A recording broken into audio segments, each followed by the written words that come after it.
From the National Newsroom of the Canadian Press, I'm Rob Westgate. Alberta's Human Rights Tribunal has sided with a woman who was turned away by a Calgary clinic over her disability. The tribunal says the clinic, run by EFW Radiology, discriminated against Stephanie Chippier and has awarded her $15,000.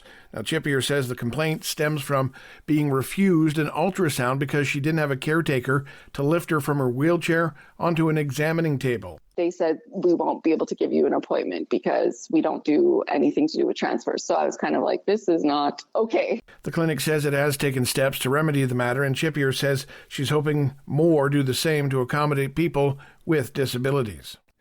A new report says that while it's not meant to assign blame for the wildfire destruction of Jasper National Park and its central community, the overall emergency response was hampered by the Alberta government. The report spells out how Town and Parks Canada officials trained together and had an integrated command structure, but things became challenging when the province got involved. It also says the provincial government, while not jurisdictionally responsible to lead the crisis, made things more difficult with regular requests for information and seeking to exercise decision-making authority. Meanwhile, Ottawa's science advisor says systematic government collection and analysis of data about mysterious sightings in the sky is necessary. They say it could help Canada better prepare for incidents like the sudden appearance of several high-altitude balloons 2 years ago. One of those balloons apparently originated from China and was carrying sophisticated equipment. The balloon episodes generated intense public speculation before mostly fading away from the headlines. Now, turning our eyes south of the border, a surprise reversal from U.S. President Donald Trump after railing against Democrats and members of his own party to move on from the Jeffrey Epstein files. U.S. President Donald Trump is now urging his own Attorney General to unseal grand jury testimony in the case.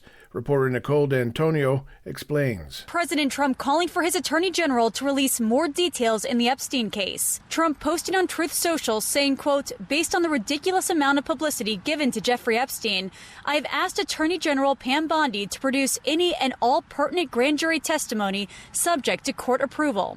Bondi quickly responding, saying, quote, President Trump, we're ready to move the court tomorrow to unseal the grand jury transcripts. Legal experts say the chances of the material being released in full are extremely slim.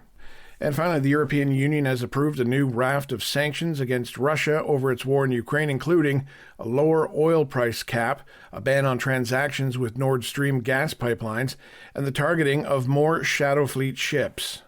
One official saying the message is clear: Europe will not back down from its support for Ukraine. This is the Canadian Press. In sports, starting off in the CFL, the Montreal Alouettes came out on top in a contest with the Toronto Argonauts, 26-25. The final, Al's quarterback Davis Alexander ran for a 10-yard touchdown with 1:46 remaining on the clock. The only other action comes from the Canadian Elite Basketball League, where Edmonton edged past Ottawa 87-85, and Calgary topped Winnipeg 93-89. Now for an off-season move in the NFL, the Pittsburgh Steelers are making star linebacker T.J. Watt the NFL's highest-paid defender. Reports say he has agreed to a 3-year deal that will average $41 million U.S. annually. Now, off-season action in the NHL, the Vancouver Canucks are sending forward Dakota Joshua to the Toronto Maple Leafs for 4th-round pick in the 2028 draft.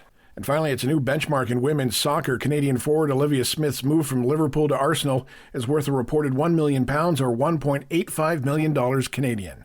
From the Canadian Press, I'm Rob Westgate. Thanks for listening. Don't forget to follow and subscribe. For more of today's top stories, visit thecanadianpressnews.ca.